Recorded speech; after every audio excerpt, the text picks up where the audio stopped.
Time for another special edition of Litter Media Live. I'm Dan Ramey, and with me, representatives of the Ross County Junior Fair Board. We're going to tell you who they are and why they're here in just a moment. But first, this from Pickaway-Ross Career and Technology Center Adult Education.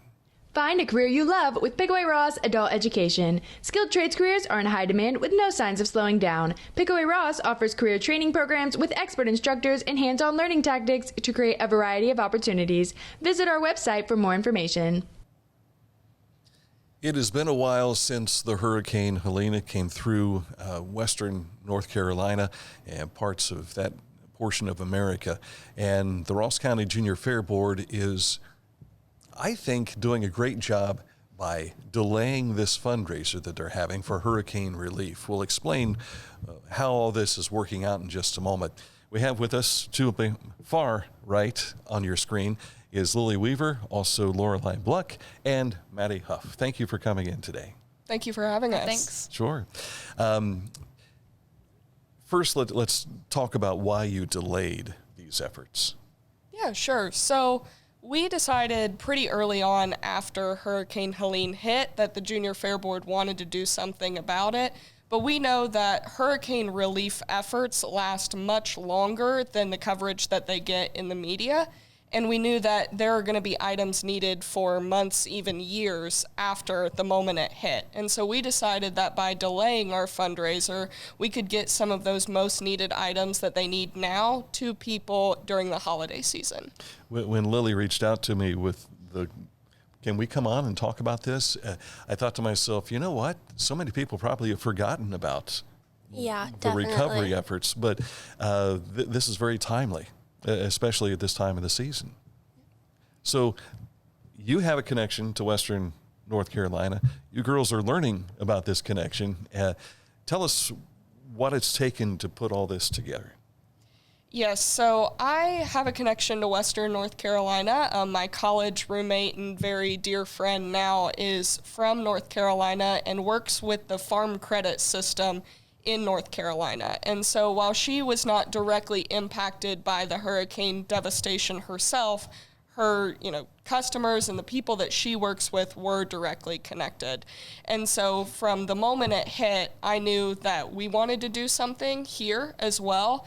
And our Junior Fair Board has shown great experience in working to donate to our local community and other communities as well. And so working with her, I helped get some connections together so that we could get items and funds to that area. And then it was up to the Junior Fair Board from there to decide where they wanted to take it and how they wanted to put it together. Having that connection is easy to be passionate about. Mm-hmm. But what about for you girls? Do you have a connection with Western North Carolina other than this fundraiser? I don't know, but I know that it's really easy to see that stuff in the news and feel bad about it because, you don't experience that, but people out there are. Like, if we would have lived in North Carolina, we'd be dealing with that right now. Yeah, absolutely. Lily, what were your thoughts on that? I don't have a connection either, but I know that a lot of what we saw in the news wasn't everything that was going on. And there's still, there's still a lot of stuff going on that isn't covered in the news anymore because it's relevant, but people aren't seeing it as how important and how relevant it truly is. Yeah, because when it's in the news, you're right on top of it, but when it's not, it's out of sight, out of mind in some respects. So I know even through our churches, we still are asking for prayers for the people that are still recovering and digging out from what all happened. This all happened in an instant, but recovery takes far much longer. I mean, you get a paper cut on your finger and it's like, in no time, but then it's like that for a few days and it's like, man, why does it take longer to heal? Right. So these efforts, what can we do to help?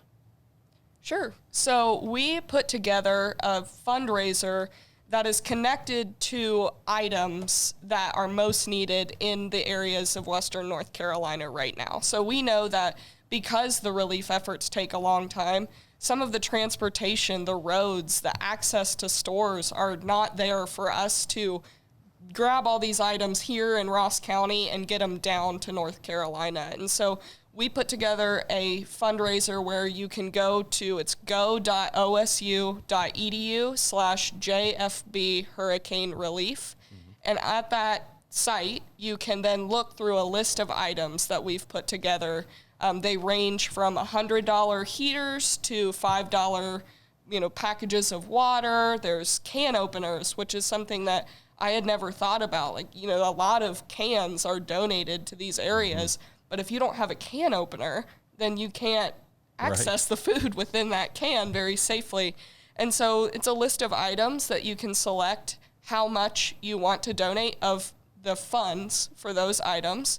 And then once you select your items or select the general fund, which that money will go to whatever is most needed at the time, you then can send that money to the Junior Fair Board or bring in a check to the Extension office. We will have that address in the post here, so you'll be able to find that as opposed to, what did she say? Yes.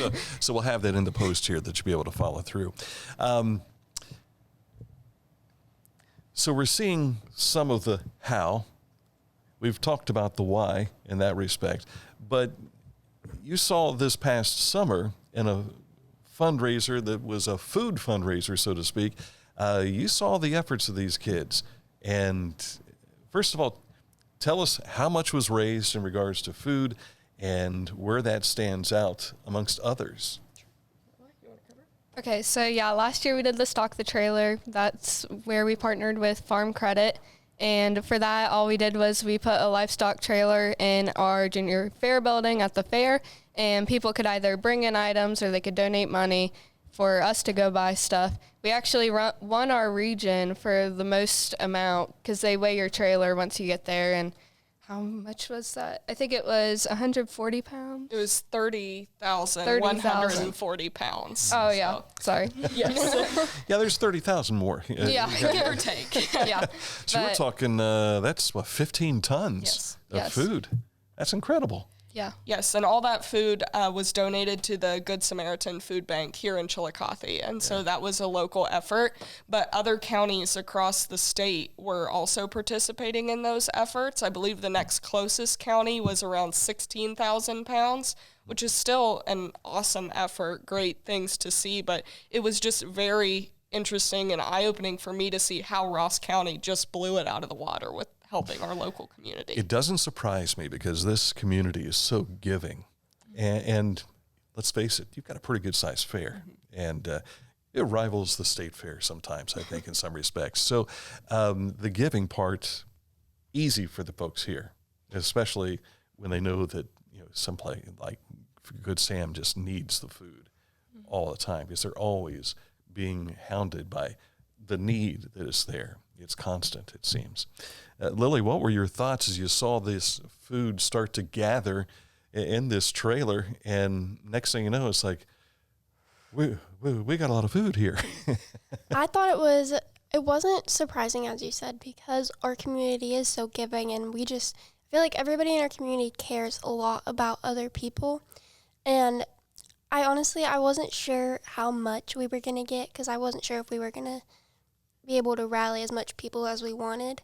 But we definitely did, and we definitely raised way more than we thought we would, for sure. Has to feel pretty rewarding, Lorelei. Yeah, it definitely is. It's really awesome to just see how people come together, and that's kind of why we're doing this hurricane fundraiser, because we saw how successful the Stock the Trailer was, and we're like, we could do this again, but with people who are struggling to have what they need down in North Carolina. Yeah.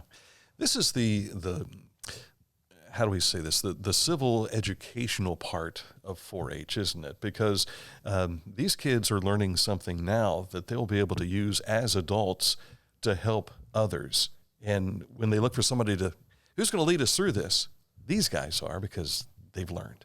Yeah, absolutely. I mean, 4-H, FFA, and Boy Scouts and Girl Scouts as well are a part of our junior fair board. And all of the kids that come up on the board are instilled, they have these values from youth because of their involvement with these things. And it was really inspiring for me to see. I'm a new advisor this year, and I came in and we proposed this idea of, hey, you all have seen in the news Hurricane Helene and what has happened. And in October, we asked them, how many of you have seen this?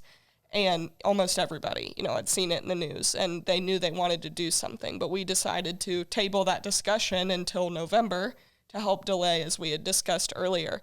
And before we started talking about it in November, we asked again, raise your hand if you had seen Hurricane Helene in the news or on social media this week. And maybe half to a quarter of them had. Yeah. And that really shows exactly what we were talking about earlier, of this going down in, people knowing about it as time goes on. But these kids stepped up immediately. They knew what they wanted to do, and they knew they wanted to do something, and the ideas were great. And I think that's something that is awesome to see that they have it now, and it's really going to carry them forward in the future. Yeah.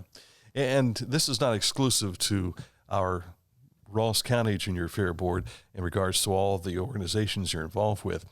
Many of these Junior Fair boards across the state are learning this and how to take care of community.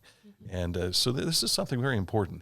If you're watching this and you're hearing about this for the first time, you've got kids who are not involved in anything, get them involved with something like this. You don't have to live on a farm to be in the FFA or 4-H, because there's all kinds of things. They've reached out to different kinds of projects. My wife was in the 4-H, and she was a seamstress, A lot of farmers need clothes, right? Absolutely. So if someone is watching for the first time, learning about 4-H, the Junior Fair Board, how do they get involved? Do either of you want to cover? So for Junior Fair Board, at least, you just have to be involved in either 4-H, FFA, Boy Scouts, Girl Scouts, and I think FCCLA as well. And there's an application that comes out at the end of the summer, right after fair time, and you go on and you fill out that application. If you're a first year, you have to get 2 reference letters from adults. For what I did a teacher and my 4-H advisor. And then you write down what organization you're part of, and then there's interviews that you go to. And at those interviews, they ask you what are you involved in? How is Junior Fair Board going to be a priority for you? That kind of thing. And then once you're a part of it, you just keep reapplying every year, but you don't have to do the interviews every year. Mm-hmm. And you're both in the FFA, right? Yes. Are you also in some of the other organizations? I'm in 4-H as well. Mm-hmm. Me too. Yeah. Okay. Very good. What are your 4-H groups' names? My 4-H club is the Ragged Ridge Ramblers. Uh-huh. Mine's Junior Livestock Growers. Mm-hmm. And what was yours? I was a member of the Deerfield Happy Helpers 4-H Club and also part of the Adena FFA. I also had the opportunity to represent young active members of Farm Bureau as a part of Junior Fair Board. And so a lot of opportunities that were all opened up to me by my involvement in 4-H early on. And to your previous question, if somebody's interested in getting involved in 4-H, that can start as early as kindergarten. There are Clover Bud groups where you get together and just learn kind of the basics of 4-H through fun crafts and activities. And then the bulk of 4-H starts in 3rd grade. And so if anybody's interested in getting involved in 4-H or getting their kids involved in 4-H, we have dozens of clubs here in the county. And so you could reach out to the extension office to get connected to a 4-H group, or even just putting it out there on social media. There are a lot of clubs who would be happy to bring in new members. There's a lot of discipline to go through all this as well. So speaking to our employers out there, you want to hire people like this because they've been trained to take care and help your business grow in that fashion. Anything we've missed you wanted to make sure people knew? At least for FFA, to sign up for that, if your school has ag programs, when you sign up for an ag class at your school and your school has an FFA chapter, you are in FFA. All you have to do is pay your dues at the beginning of the year, and then you can go to the contest. You can show your animals through FFA if you'd like, and every school is different in what their chapter does, but at least for Adena FFA, as early as a freshman, you can run for an officer, and that really helps you to get involved and to have those opportunities. Mm-hmm. Not many people know this, but in 2013, while we weren't farmers and we didn't have the FFA jackets, Mike and I received honorary degrees, and cool. That was pretty cool. We've got the medallions and the certificate, and our picture taken with the folks at the state fairgrounds. Thank you for coming in. Thank you for the efforts you're doing with this hurricane relief, and if there's anything else we can help do to promote that, let us know. Thank you so much. Lily, Lorelei, and Maddie, or Madeline. I'm Dan Ramey. Thanks for watching this edition of Litter Media Live.